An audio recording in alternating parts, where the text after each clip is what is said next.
हमारी संस्कृति, हमारे संस्कार सदा रहें हमारे साथ। सब्सक्राइब करें तिलक।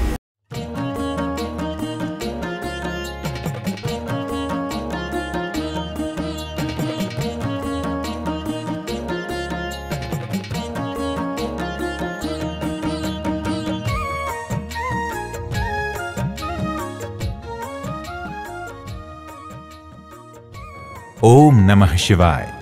आप सभी का हमारे कार्यक्रम दर्शन में हार्दिक अभिनंदन। भक्तों, भगवान शिव को आदि देव कहा जाता है। हिंदू मान्यताओं के अनुसार जब कुछ नहीं था तब भी शिव थे, और जब कुछ नहीं रहेगा तब भी शिव रहेंगे। शिव का न कोई आरंभ है और न ही कोई अंत, अर्थात उन्होंने न कभी जन्म लिया है और न कभी उनकी मृत्यु संभव है।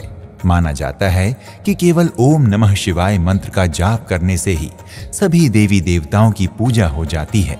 क्योंकि शिव सर्वदेवमय हैं, इसलिए उन्हें देवों के देव महादेव कहा जाता है। और आज हम आपको जिस मंदिर में दर्शन करने के लिए ले चलेंगे वो देवाधिदेव महादेव शिव शंभू को ही समर्पित है। सूरत से लगभग 25 किलोमीटर दूर ओलपाड तहसील के सरस गांव में सेना नदी के किनारे स्थित सुप्रसिद्ध एवं पौराणिक मंदिर सिद्धनाथ महादेव मंदिर या सिद्धेश्वर महादेव मंदिर। इस पौराणिक मंदिर का वर्णन स्कंद पुराण के तापी महात्म्य में आता है। स्कंद पुराण के अनुसार श्री गोकर्ण ऋषि के तपोबल से संसार के कल्याणार्थ श्री सिद्धेश्वर महादेव प्रकट हुए थे। इस स्थान से संबंधित कथा के अनुसार जिस जगह आज ये भव्य मंदिर खड़ा है, उस जगह एक समय हरा भरा घास का मैदान हुआ करता था, जहां ग्वाले अपनी गायों को चराने के लिए लेकर आते थे। इन्हीं गायों में से एक गाय प्रतिदिन एक निश्चित स्थान पर जाकर रुक जाती थी, जहां उसके थनों से स्वतः ही दूध की धार बहने लगती थी।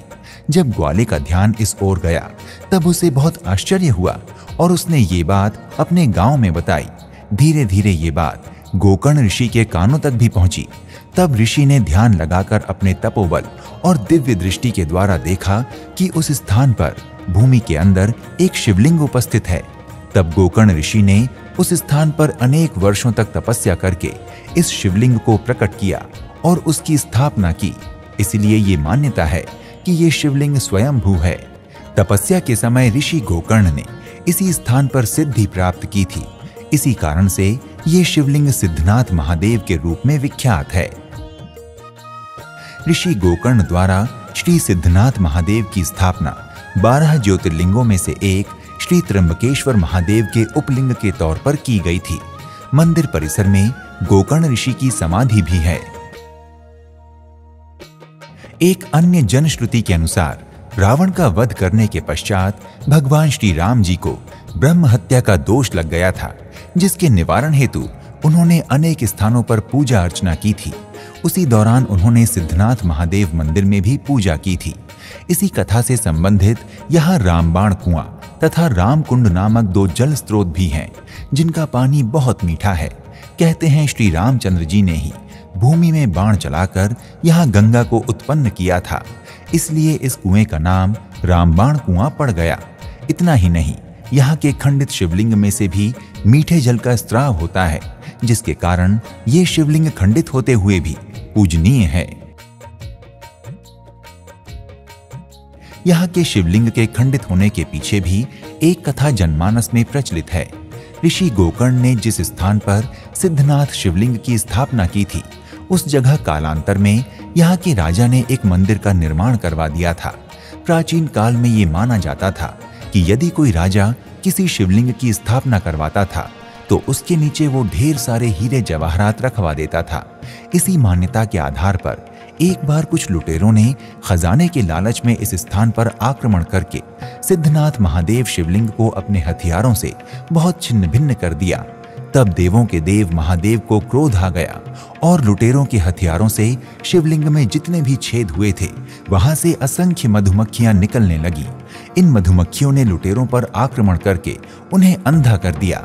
उस घटना के बाद से तथा शिवलिंग में से भी मीठे जल के निरंतर स्राव होने के कारण इस खंडित शिवलिंग की भी पूजा आराधना होने लगी।